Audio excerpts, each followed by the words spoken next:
Laughter echoed through the crystal chandelier dining room of Chicago's most exclusive restaurant, sharp and cruel. The target was a waitress whose uniform stretched tight across her heavy, unapologetically fat figure. The mocking whispers were loud enough for the entire room to hear, a cruel symphony of high society bullying. But the snickers died instantly when the heavy oak doors swung open, and the city's most feared underworld figure bypassed the elite crowd, walking straight toward her with undeniable purpose. The Gilded Lily was the kind of establishment where a single appetizer cost more than most people's weekly groceries, and the clientele practically breathed old money and entitlement. The air was thick with the scent of white truffles, aged Bordeaux, and designer perfumes that cost thousands of dollars an ounce. It was a place designed for the slender, the wealthy, and the ruthless. Beatrice Gallagher did not fit into any of those categories. Beatrice was a fat woman in a world that demanded shrinking. Her body was soft, broad, and heavy, taking up space in a society that preferred women like her to be invisible. The standard uniform of the Gilded Lily. A crisp white button-down shirt, tucked into a high-waisted black pencil skirt, was clearly designed for women who possessed a fraction of her mass. On Beatrice, the fabric pulled taut across her wide hips and thick waist, the buttons of her blouse straining against her full bust.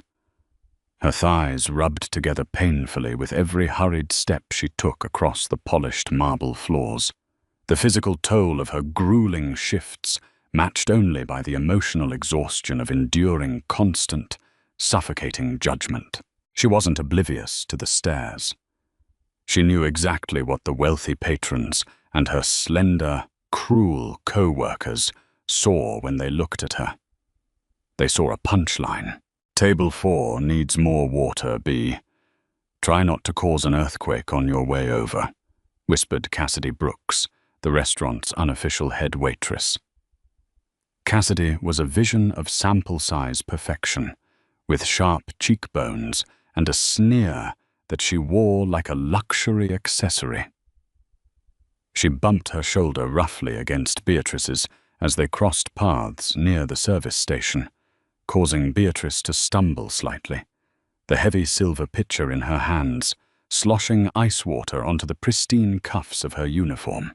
"Careful," Cassidy added, with a fake saccharine pout, her voice carrying just enough for a nearby table of venture capitalists to hear. "We wouldn't want you slipping. It might take a crane to get you back up." A chorus of muffled laughter erupted from the patrons.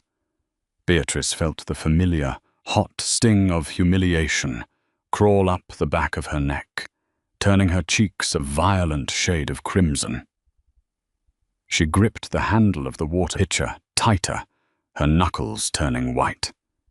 She didn't say a word. She couldn't.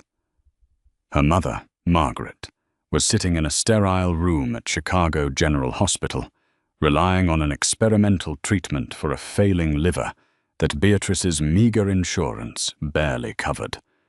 Every tip, every grueling hour in this gilded cage was a drop in the bucket of a crushing mountain of medical debt. She swallowed her pride, just as she always did, and kept walking. But the night was determined to break her.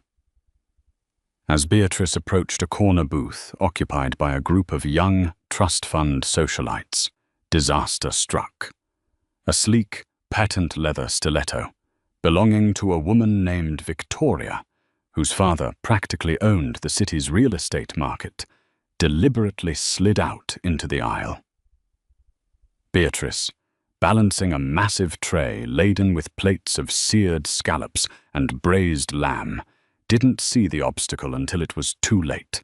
Her heavy work shoe caught the heel. The laws of physics took over. Beatrice went down hard, the tray flying from her grasp.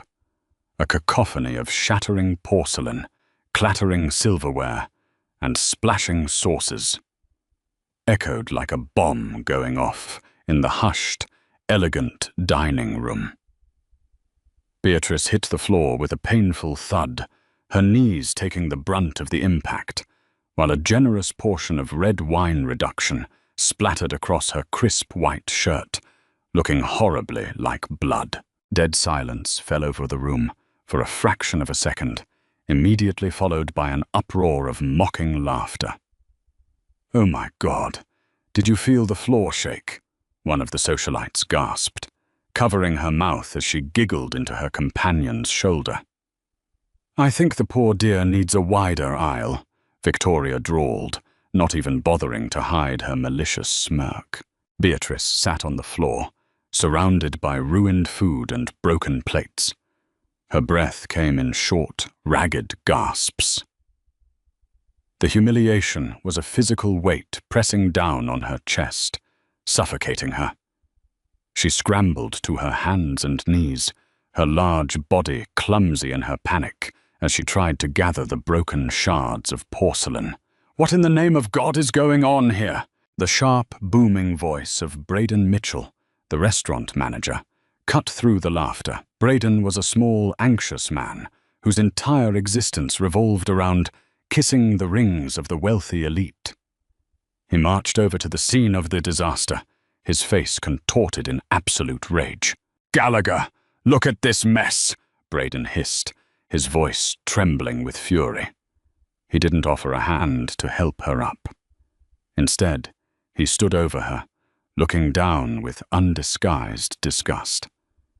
"I told you that you were too clumsy for the floor. You are a complete embarrassment to this establishment. Look at you. You're sweating, your uniform is a disaster, and you've ruined a $500 meal." "I was tripped," Beatrice whispered, her voice cracking as tears of pure frustration pricked the corners of her eyes. "Don't you dare make excuses and blame our guests," Braden barked, stepping closer, kicking a piece of a broken plate toward her leg. "You waddle around here like you own the place, but you're nothing but a liability. Get up. Get up right now and get to the back. You're cleaning the grease traps tonight, and you can forget about your tips for the week to pay for this china." Cassidy emerged from the crowd, a damp cloth in her hand, pretending to be helpful while her eyes danced with malicious glee. "Oh, Braden, go easy on her. It's hard to find your center of gravity when there's just so much mass to balance." More laughter. The entire restaurant had paused their expensive dinners to watch the spectacle of the fat waitress being humiliated. Beatrice squeezed her eyes shut, a single tear escaping and tracking through the dusting of flour and sweat on her cheek. She felt like a wounded animal, surrounded by vultures in designer suits. She braced her hands against the cold marble floor, preparing to push her heavy frame up, preparing to retreat to the kitchen and hide her shame. But before she could rise, the heavy oak double doors at the entrance of the Gilded Lily did not just open. They were thrust apart with enough force to make the maitre d' jump out of his skin. The mocking laughter in the room died a sudden, unnatural death. It was as if someone had flipped a switch, draining the oxygen from the massive dining hall. Braden stopped his rant mid-sentence, his mouth hanging open in silent terror. Cassidy took a swift step back, her smug smile vanishing into a mask of pure panic. Standing in the entryway, flanked by 4 massive men in dark suits, was Lorenzo Romano. Romano did not just walk into a room, he commanded it. He was the undisputed head of the Romano Syndicate, a man whose name was whispered in both terrified boardrooms and blood-stained back alleys. He was a phantom of the criminal underworld, rarely seen in public, making his sudden appearance at a high society dinner spot a deeply alarming event. I was breathtakingly lethal to look at. Clad in a bespoke charcoal grey Italian suit that perfectly contoured his broad shoulders and lean, muscular frame, Lorenzo possessed an aura of predatory stillness. His dark hair was swept back, revealing a face composed of harsh angles and a faint, jagged scar that ran along his strong jawline, a remnant of a violent past that had paved his way to the top of the city's food chain.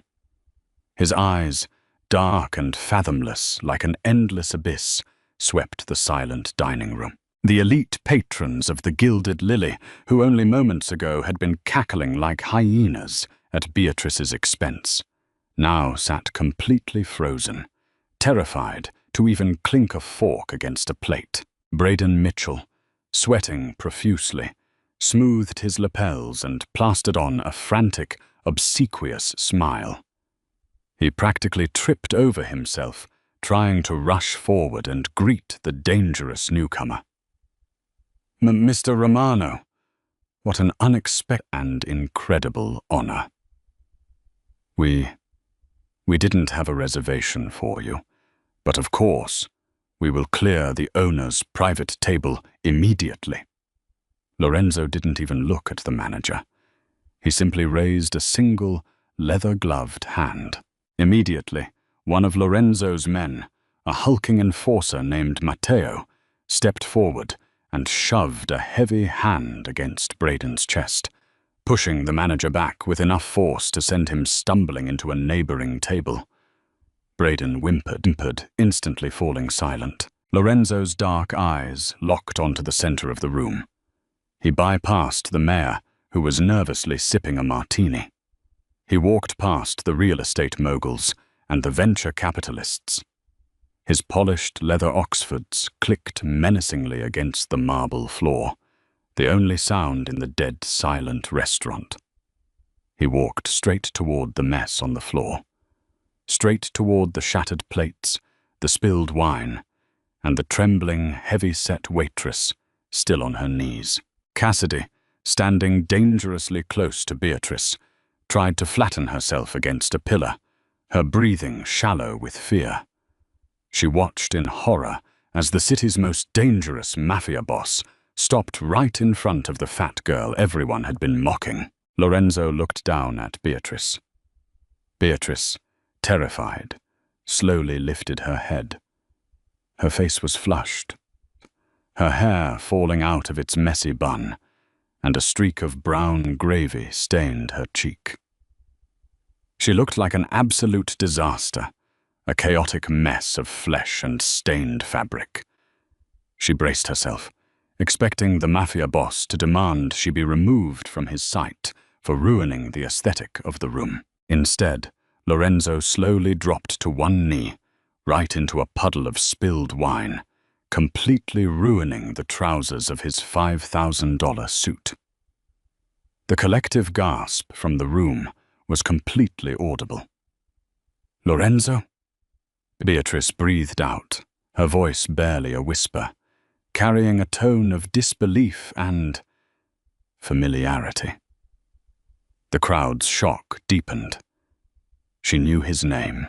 Lorenzo reached out, his large, scarred hand gently cupping Beatrice's soft, tear-stained cheek. His thumb brushed away the streak of gravy and the single stray tear with a tenderness that completely contradicted his terrifying reputation. "Look at you, Mia Colomba," Lorenzo murmured, his deep, gravelly voice sending a shiver through the silent room. "I let you out of my sight for a month to settle family business, and you let these fucking parasites treat you like this? I can handle it, Enzo," Beatrice stammered, her hands trembling as she tried to push herself away, painfully aware of her bulk, of her stained uniform, of how wildly out of place the beautiful, terrifying mafia boss looked kneeling next to her heavy frame. "You shouldn't be here. People are looking."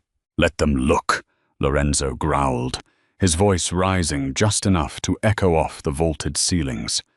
His dark eyes flicked upward, glaring at the surrounding tables with such violent intent that several patrons visibly flinched. Let them look at the woman who holds the leash to the Romano family. Before Beatrice could utter another word of protest, Lorenzo's hand slid to the back of her neck, his fingers tangling in her messy hair. He pulled her forward, ignoring the spilled food, the dirt, and the wide-eyed audience, and crashed his lips onto hers. It wasn't a gentle, polite peck. It was a fierce, consuming, deeply territorial kiss that staked a terrifying claim. He kissed her with an aggressive passion that swallowed all her insecurities, his other hand wrapping around her thick waist, pulling her heavy body flush against his hard chest. He didn't care about her size. He possessed her with a hunger that proved he worshipped every single pound. Beatrice melted into him, a soft sob escaping her throat as she gripped the lapels of his expensive suit, anchoring herself to the only man who had ever made her feel entirely, perfectly beautiful. When Lorenzo finally broke the kiss, Beatrice was breathless, her lips swollen and her heart hammering against her ribs. Lorenzo stood up smoothly, bringing Beatrice up with him. Despite her heavy weight, he pulled her up by her waist as effortlessly as if she weighed nothing at all, tucking her firmly against his side. His arm wrapped securely around her broad shoulders, shielding her from the room.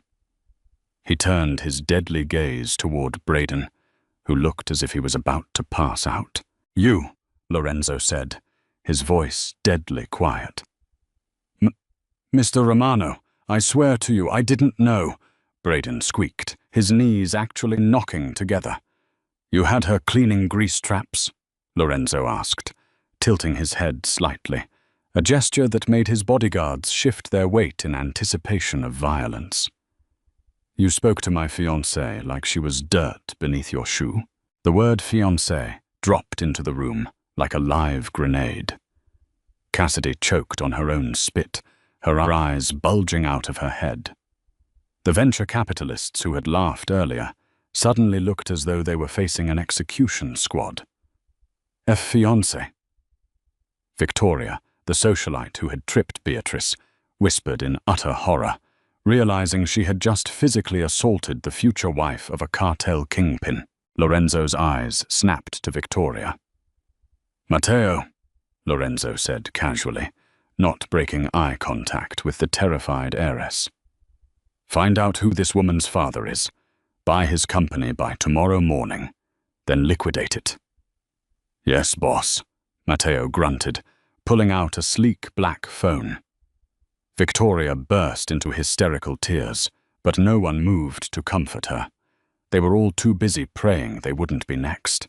Lorenzo turned his attention back to the manager, who was practically weeping. "As for you," Lorenzo said to Braden, his tone conversational but dripping in venom, "you are going to get down on your hands and knees right now, and you are going to lick this floor clean. If I see a single drop of wine or a crumb of food left by the time my fiancée and I exit those doors, I will have my men take you to the docks, and you will learn exactly how deep the Chicago River really is." The dark-tinted windows of the sleek, armored Maybach shielded Beatrice from the neon glow of the Chicago skyline, but nothing could shield her from the whirring storm inside her own head. She sat on the hand-stitched leather seat, her broad frame sinking into the luxurious cushions. Next to her, Lorenzo sat in silence, his sharp profile illuminated by the passing streetlights. He had shed his suit jacket, rolling up his crisp white sleeves to reveal thick forearms laced with dark, intricate tattoos and pale, ominous scars. Beatrice looked down at her lap. Her hands, rough from years of harsh dish soap and manual labor, were resting heavily on her knees. Her uniform was still stained with red wine, a grotesque purple mark spreading across her chest. "You ruined your suit," she whispered, her voice barely audible over the purr of the V12 engine. Lorenzo didn't look at her immediately. He reached into his breast pocket, pulled out a gold lighter, and flicked the flame alive before snapping it shut. "A suit can be replaced, Mia Colomba. Your dignity cannot." "I had it under control, Enzo," she lied, her voice cracking slightly. She hated how vulnerable she sounded. She hated how her heavy thighs spilled over the leather seat, how her belly pushed against the waistband of her uniform skirt. She felt grotesque sitting next to a man who looked like he had been sculpted out of granite by a master artist. I was going to finish my shift, get my paycheck, and go home to my mother. Now I don't have a job. "You will never work in that dump again," Lorenzo said flatly, turning his dark eyes toward her. The raw intensity in his gaze made her breath catch in her throat. "In fact, you will never work for another human being for the rest of your life. Do you think I brought you into my world to watch you fetch water for spoiled trust fund babies who aren't fit to breathe the same air as you? I am a waitress, Lorenzo." Beatrice spat back, a flash of sudden anger breaking through her deep shame. "Look at me. I am a fat, poor woman with a dying mother and a mountain of medical debt. I don't belong in your world. I don't belong in the front cover of a luxury magazine, and I certainly don't belong on your arm. People were laughing tonight, Lorenzo. They weren't just laughing at me. They were laughing at you for being with me." The car suddenly swerved to the shoulder of the lakefront drive, the tires screeching softly against the wet pavement as the driver, Matteo, pulled over without a word.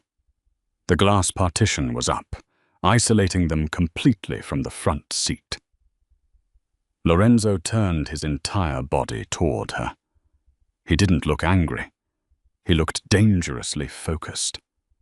He reached across the console, his massive, heavy-ringed hand gripping her chin with a firm, unyielding pressure, forcing her to look directly into his eyes. "Let them laugh," Lorenzo growled, his deep voice vibrating in his chest. "Let every single one of those pathetic, spineless cowards laugh. I will tear out the tongue of anyone who makes you feel small, Beatrice. Do you understand me? You think your size makes you weak. You think it makes you ugly." He leaned in close, his lips brushing against her ear, his hand sliding down to rest heavily on her soft, thick waist, gripping her flesh with a desperate, hungry intensity. "I spent my whole life surrounded by fragile, hollow women made of glass and air. You are real. You are soft. You are warm. And you are mine. I want every single inch of you, Beatrice. Every pound." Beatrice's breath hitched. For 5 years, ever since she met Lorenzo, when he was just an injured man hiding in the alley behind the diner where she used to work, a man she had nursed back to health with hot soup and stolen bandages without ever asking his name, she had wondered why he kept coming back, why a criminal kingpin kept checking on a struggling waitress. She had convinced herself it was pity. Now, staring into his dark, possessive eyes, she realized the terrifying truth. It wasn't pity at all. It was an obsession. "Your mother's bills have been paid," Lorenzo added softly, his thumb tracing her lower lip. "Chicago General has moved Margaret to a private suite on the top floor. The best liver specialist in the country flew in from Johns Hopkins 2 hours ago. She is safe." Tears welled up in Beatrice's eyes, but this time they were born of overwhelming relief. "Enzo, how? Oh, that costs hundreds of thousands. It is done, he interrupted firmly. You will never worry about money again. But in exchange, Beatrice, you stay with me. The streets are getting dangerous. The commission is moving against my family, and my enemies are looking for leverage. By kissing you tonight in front of the entire city, I put a target on your back. But I also gave you my name. No one touches what belongs to Lorenzo Romano. He pulled a small velvet box from his pocket and flicked it open. Inside sat a blinding emerald-cut diamond ring, surrounded by blood-red rubies resting on a thick platinum band. It was breathtaking, barbaric, and immensely valuable. You put this on, Lorenzo commanded softly, and you never take it off. Before Beatrice could answer, the car door suddenly burst open from the outside. Matteo was standing in the rain, his hand on his sidearm, his face pale. Boss, we've got a problem. The safe house in River North. It's been hit. Detective Ford and the Federal Task Force just executed a raid. They didn't find the shipment, but they found something worse. Lorenzo's eyes narrowed into slit-like daggers. What? They found the ledger, boss, Matteo stammered, casting a nervous glance at Beatrice. The old ledger. The one with your father's signatures and the Gallagher file. Beatrice froze. The air in the car suddenly felt icy cold. She looked from Matteo's panicked face to Lorenzo's suddenly rigid jaw. What Gallagher file? Beatrice asked, her voice trembling as a cold dread bloomed in the pit of her stomach. Lorenzo, what does your ledger have to do with my family? The mansion in the Gold Coast was an imposing fortress of grey stone, surrounded by wrought iron gates and guarded by men with concealed submachine guns. Lorenzo escorted Beatrice inside, his hand never leaving the small of her back. He led her past soaring marble arches and priceless oil paintings, steering her straight into a private, dimly lit study, lined with leather-bound books and smelling faintly of aged scotch and cigar smoke. Sit down, Beatrice, Lorenzo said, his voice dropping into a flat, unreadable tone. I don't want to sit down, Beatrice snapped. Refusing to yield to the grandeur of the room, she stood in the center of the Persian rug, her large frame trembling with a mixture of confusion and growing betrayal. What was Matteo talking about? Why does a mob ledger have a file on my family? My father was a simple mechanic who died in a hit-and-run 10 years ago. What does he have to do with the Romano syndicate? Lorenzo walked behind a massive mahogany desk, pouring himself 2 fingers of dark amber liquid. He drank it in one swift swallow, the amber liquid burning down his throat, before he finally met her fierce, demanding gaze. Your father was not just a mechanic, Beatrice, Lorenzo said quietly. He was an accountant, a very good one. And 20 years ago, he worked for my father, Carmine Romano. Beatrice felt as though the floor beneath her feet had suddenly turned into quicksand. No, that's a lie.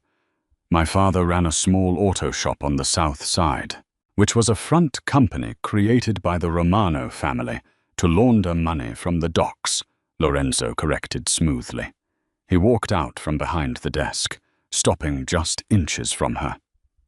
Your father, Arthur Gallagher, maintained the books for my family's entire operation. I was the only man outside the bloodline who knew where every dollar was hidden, where every body was buried. Beatrice shook her head frantically, stepping back, her mind racing as memories of her childhood fractured into pieces. She remembered her father's late nights, the greasy overalls, the faint smell of copper and expensive cologne that sometimes clung to his clothes. She had always thought he was just working hard to keep the lights on.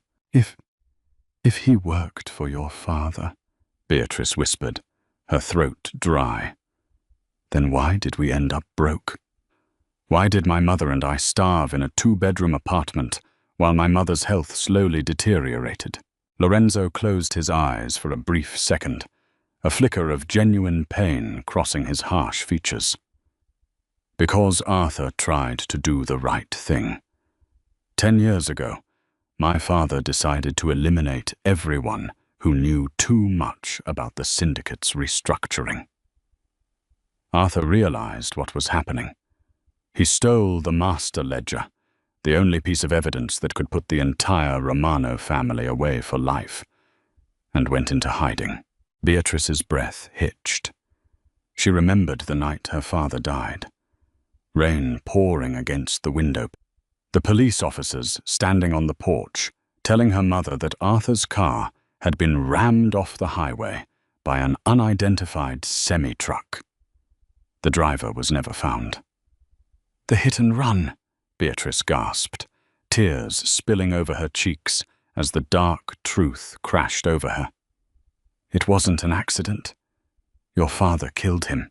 "Yes," Lorenzo admitted, his voice cold and steady, refusing to hide behind comfortable lies. "Carmine ordered the hit. Arthur died protecting that ledger. My father searched for years to find where Arthur had hidden it, but he died of a stroke before he could ever find it.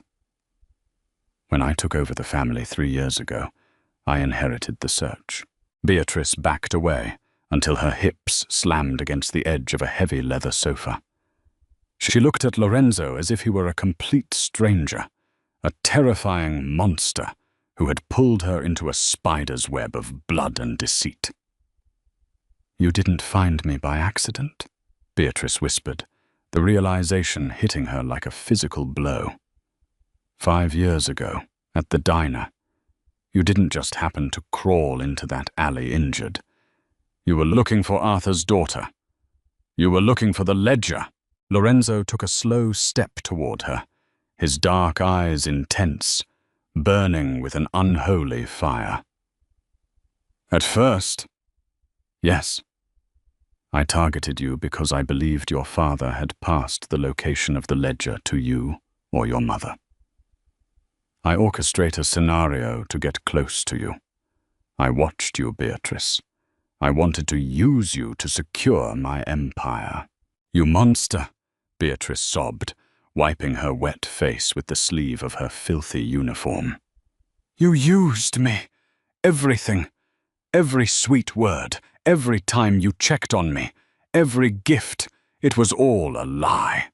"It was a lie," Lorenzo shouted, his voice echoing off the walls, startling her into silence.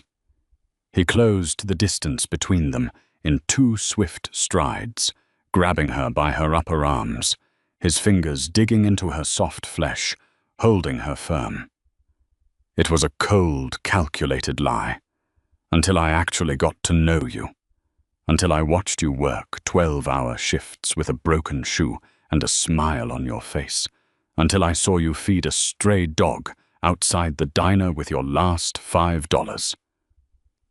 Until I realized that despite the cruelty of the world, despite your body, despite your poverty, you had more strength and grace than any creature I had ever encountered in my miserable life."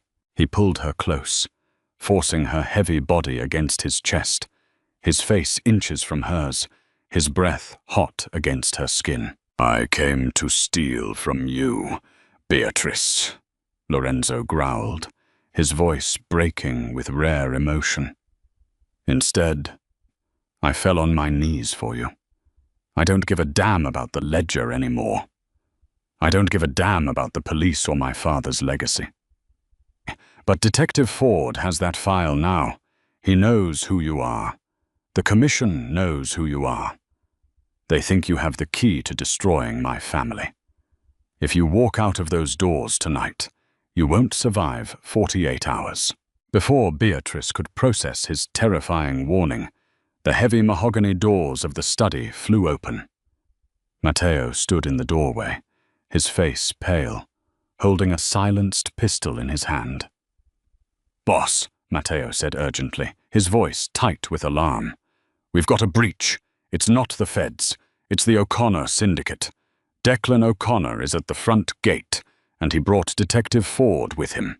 Lorenzo's demeanor instantly shifted from impassioned and desperate to cold-blooded and lethal. The rare vulnerability in his dark eyes vanished in a fraction of a second, replaced by the dead, calculating stare of the Romano syndicate's ruthless head. He did not panic. He simply reached underneath the heavy mahogany desk and pulled a matte black Glock from a hidden magnetic holster, racking the slide with a sharp metallic clack that made Beatrice physically flinch. Matteo, lock down the west wing. Drop the steel shutters on the ground floor, Lorenzo ordered, his voice clipped and entirely devoid of fear.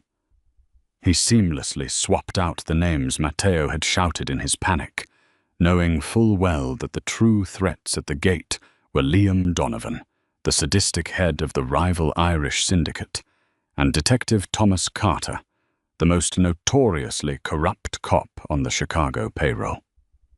Do not engage unless they breach the perimeter. I want Donovan and Carter standing in the freezing rain while I figure out how the hell they bypassed the outer security grid. Yes, boss. Matteo vanished down the hallway, the heavy doors clicking shut behind him. Beatrice stood paralyzed against the leather sofa. The reality of the situation was crashing down on her, suffocating and heavy. Gunfire, syndicates, corrupt police. She was a waitress from the South Side who struggled to pay her electric bill, and now she was trapped in a fortified mansion about to be laid siege by heavily armed men. Her chest heaved, her full breasts rising and falling rapidly under the ruined, wine-stained fabric of her uniform. Lorenzo crossed the room in 3 long strides. He didn't grab her roughly this time. Instead, his large, warm hand cupped the back of her neck, his thumb soothingly stroking the soft skin at her nape. "Breathe, Beatrice," he commanded softly, his eyes locking onto hers, demanding her focus. "Look at me. I am not going to let them touch you. But I need you to think. Carter is here because he wants the ledger to blackmail me, and Donovan wants it to destroy my family so he can take over the ports. If they know who you are, it means they tore apart your apartment tonight. Did your father leave you anything before he died? A key? A safety deposit box? A seemingly meaningless family heirloom?" Beatrice shook her head frantically, her soft cheeks flushed with panic. "No, we had nothing, Lorenzo. When he died, the bank foreclosed on our house. My mother and I had to pack whatever fit into trash bags. He didn't leave millions of dollars or a secret map. He just left. He left us." "Think," Lorenzo urged, his voice remaining terrifyingly calm, even as the distant mechanical whir of the mansion's steel security shutters, dropping into place, echoed through the walls. "A man who meticulously hides a ledger containing 2 decades of Mafia blood money does not leave it to chance. He knew he was being hunted. He knew my father was going to kill him. Arthur Gallagher was a genius with numbers and hiding assets. He would have left a breadcrumb for his wife or his daughter." Tears blurred her vision. Beatrice dug her manicured nails into her thick palms, forcing her mind to race backward in time. 10 years ago, the smell of rain, her father's grease-stained hands.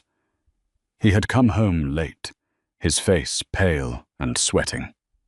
He had hugged her mother tight, then he had walked into Beatrice's bedroom. She gasped, her eyes snapping wide open. "The music box," Beatrice whispered, the memory hitting her with the force of a freight train. "For my 16th birthday, a week before he died. He gave me a heavy vintage wooden music box. It played Clair de Lune. He told me, He told me it was the most valuable thing he owned, and that if anything ever happened to him, I needed to keep it safe. But it was broken. It never actually played music. I kept it because it was the last thing he gave me. Lorenzo's eyes flared with a dark, predatory light. "Where is it?"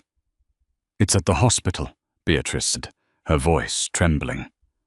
"My mother keeps it on her bedside table. She says looking at it makes her feel close to him." Before Lorenzo could respond, the intercom on his desk crackled to life. "Boss," a gruff security voice reported through the speaker. "Carter is at the gate with a megaphone. He has an unsealed federal warrant. He says if we don't surrender Beatrice Gallagher in 5 minutes, he's authorizing a tactical breach. Donovan's men are flanking the perimeter with heavy artillery. They aren't here to arrest anyone. They're here to wipe us out."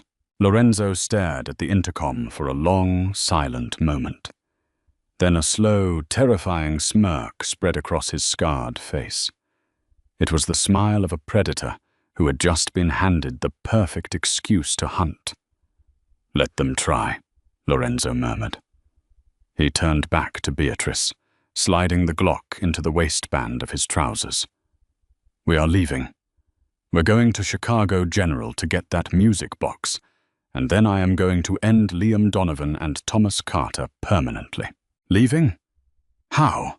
Beatrice asked, looking toward the heavily barricaded windows. "We're surrounded." Lorenzo didn't answer. He walked over to the massive, floor-to-ceiling bookshelf on the far wall. He reached for a thick, leather-bound copy of Dante's Inferno, pulling it sharply toward him. With a deep, mechanical groan, the entire bookcase swung inward, revealing a dark, concrete tunnel illuminated by dim emergency lights. "My father was a paranoid man," Lorenzo said, offering his hand to her. "He built this estate with a subterranean tunnel that leads directly to the storm drains 3 blocks away, where I have an armored SUV permanently stationed. Come." Beatrice hesitated. She looked at the narrow, claustrophobic tunnel, then down at her own heavy, wide body. "Lorenzo, I might not fit. I'm too big for—" "Stop," Lorenzo interrupted, his voice fiercely protective. He stepped back, framing her wide hips with both of his large hands, squeezing her soft flesh with a desperate reverence. "Do not ever apologize for your body. Do not ever look at yourself with shame. You are perfect. You take up exactly the amount of space you are meant to take up in this world, and I will tear down the walls of this house with my bare hands if I have to make a path for you. Now take my hand." Tears pricked her eyes again, but this time they were tears of fierce, undeniable devotion. She reached out, her thick fingers intertwining with his rough, scarred hand. The air inside the subterranean tunnel was damp and smelled heavily of earth and stagnant water. The concrete walls were tight, but Lorenzo had been right. Beatrice fit. She moved as quickly as her heavy body allowed, her thighs burning and her breath echoing loudly in the enclosed space. Lorenzo walked just a half step ahead of her, his grip on her hand unyielding, pulling her forward through the darkness while acting as a physical shield between her and whatever might lie ahead. Above them, the muffled, heavy thuds of a battering ram echoed through the earth. Liam Donovan and his men were breaching the mansion's outer gates. "Keep moving, Mia Colomba," Lorenzo urged softly, glancing back over his broad shoulder. Even in the dim, flickering amber light of the emergency bulbs, his eyes were entirely focused on her. He didn't look annoyed by her slower pace. He looked completely attuned to her every breath. "We are almost there." They finally reached the end of the tunnel, which opened into a massive, underground concrete bunker hidden beneath a dilapidated warehouse. Parked in the center of the room was a heavily modified, matte black Mercedes G-Wagon. It looked less like a luxury vehicle and more like a military tank. Lorenzo opened the heavy passenger door, practically lifting Beatrice into the high seat before climbing into the driver's side. The engine roared to life with a deafening, guttural growl. He hit a button on the overhead console, and a disguised garage door rattled open, revealing the rain-slicked, abandoned streets of the industrial district. He slammed his foot on the gas. The heavy SUV launched out of the bunker, its reinforced tires chewing up the wet pavement as they tore into the Chicago night, leaving the besieged mansion far behind. "Call the hospital," Lorenzo commanded, tossing a sleek, encrypted burner phone into Beatrice's lap. "Call the nurses' station on the VIP floor. Tell them to lock your mother's door from the inside and under no circumstances let anyone in, especially not the police." Beatrice scrambled to dial the number, her hands shaking so violently she dropped the phone twice into the folds of her skirt. Finally, the line connected. She delivered the message to a panicked night nurse, hanging up only when she was assured that Margaret Gallagher's suite was securely barricaded. "She's safe for now," Beatrice gasped, slumping back against the leather seat. The adrenaline was beginning to wear off, leaving her exhausted and terrified. She looked down at her ruined, filthy uniform. "Lorenzo, if Cutter and Donovan know about me, they know about my mother.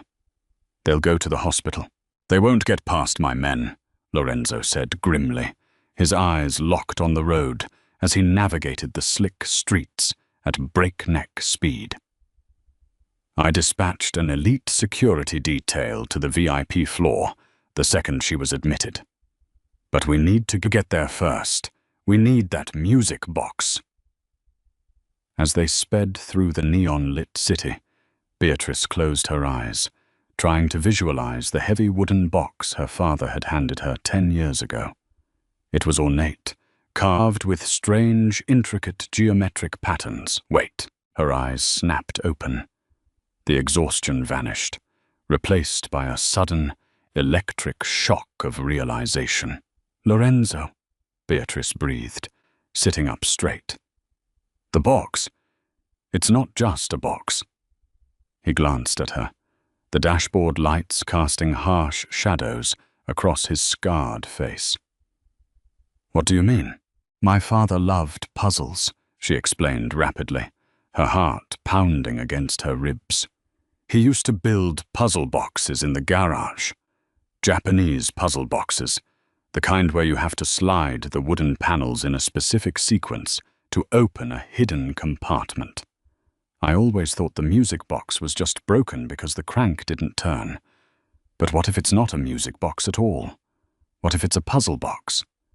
The ledger, it's a physical book, right?" "No," Lorenzo said, his voice dropping into a low, stunned register.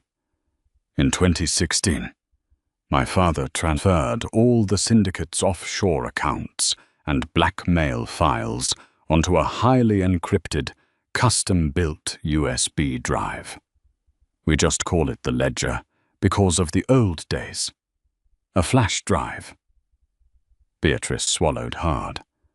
A flash drive could easily fit inside the false bottom of a wooden music box. Lorenzo gripped the steering wheel so tightly, his knuckles turned stark white.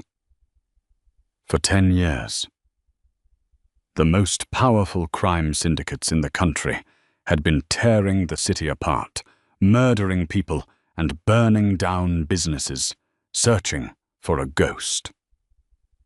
And all along, the key to dismantling the entire criminal empire of Chicago had been sitting on a bedside table in a run-down apartment, masquerading as a broken gift from a dead father to his teenage daughter. "You are incredible," Lorenzo murmured, a profound sense of awe lacing his rough voice. He reached over the center console, resting his heavy hand on her thick thigh, his thumb drawing slow, grounding circles against her stained skirt. "Do you realize what you just did? You just outsmarted the FBI, the Romano Syndicate, and the Irish mob in a matter of seconds."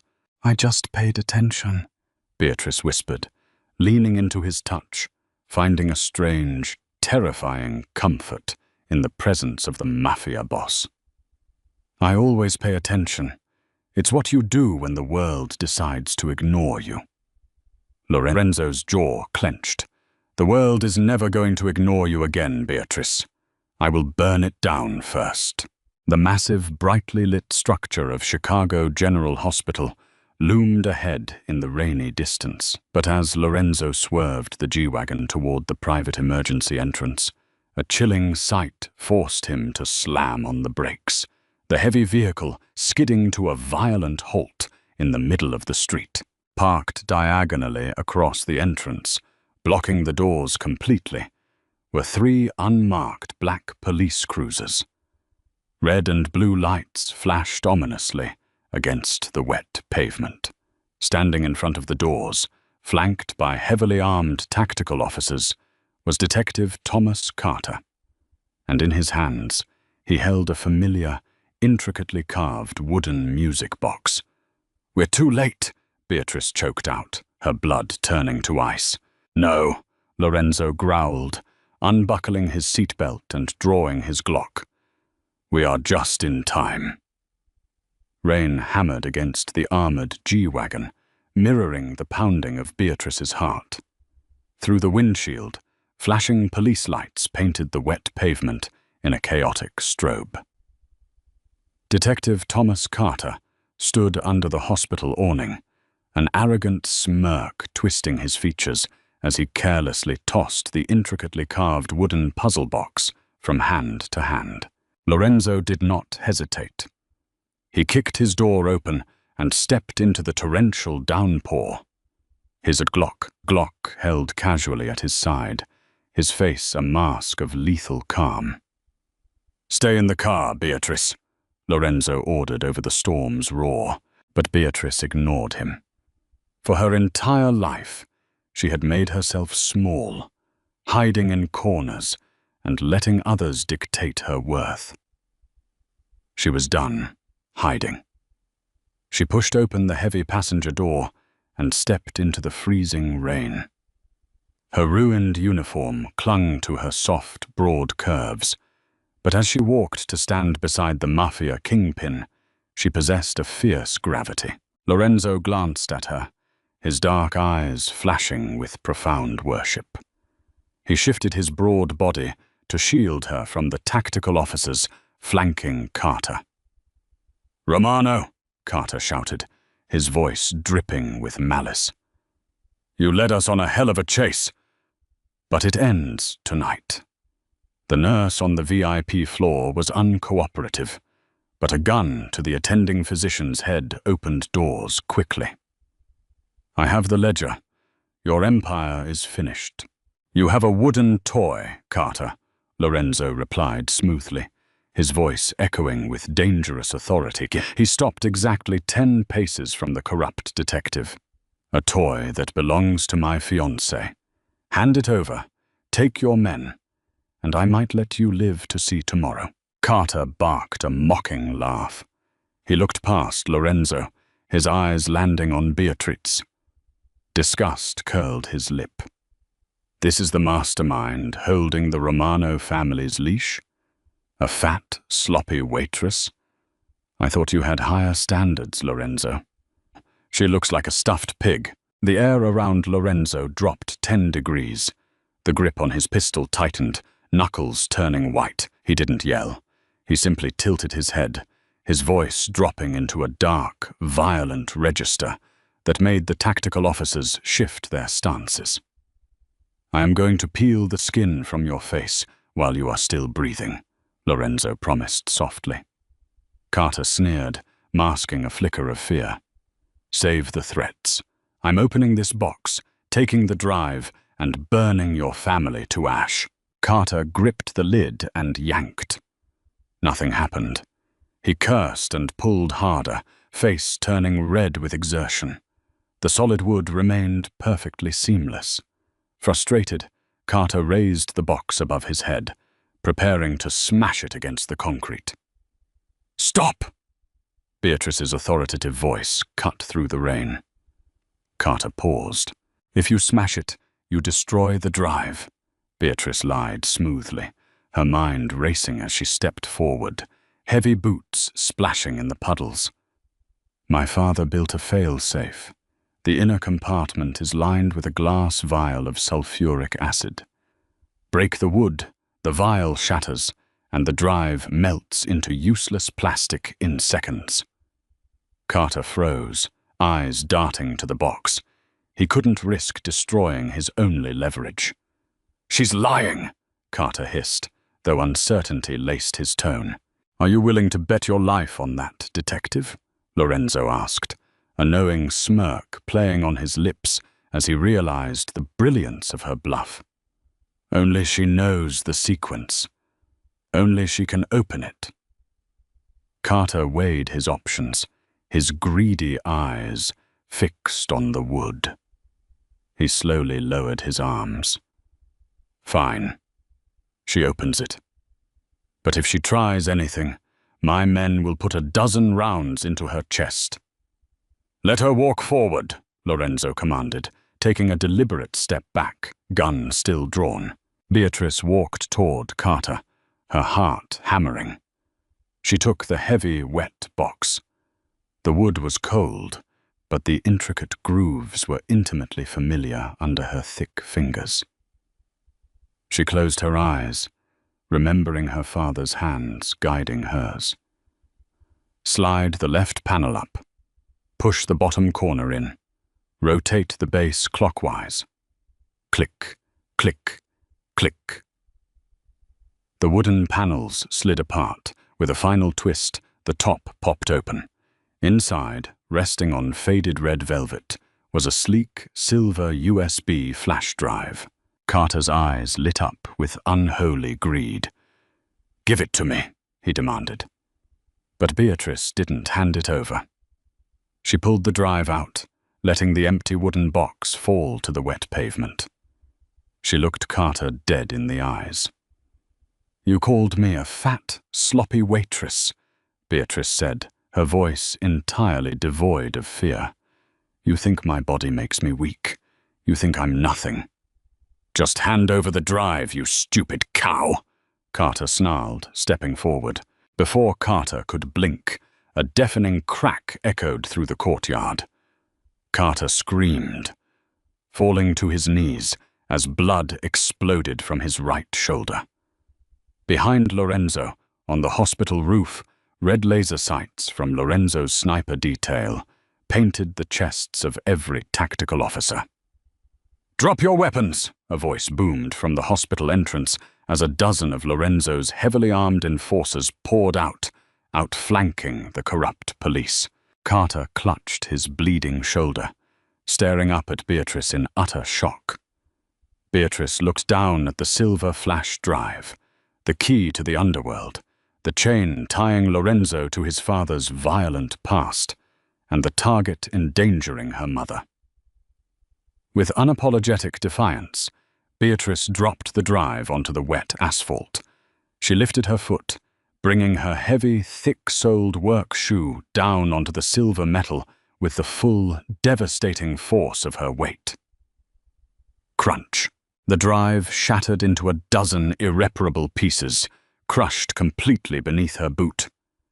Carter wailed in despair, realizing his power had just been obliterated by the woman he had openly mocked. Lorenzo let out a low, rough laugh of absolute adoration. He holstered his weapon and walked over to Beatrice, completely ignoring the bleeding detective and the standoff. Lorenzo wrapped his massive arms around her wide waist, pulling her heavy, perfect body flush against his chest. He buried his face in her wet hair, kissing her neck, her jaw, and finally her lips, tasting the undeniable victory on her mouth. You destroyed it, Lorenzo murmured, his voice filled with awe. You freed me from my father's ghost. No one dictates our future, Lorenzo, Beatrice whispered back, resting her hands on his broad chest, realizing her immense strength. And no one will ever make me feel small again. Never, Lorenzo vowed, his dark eyes burning with eternal devotion.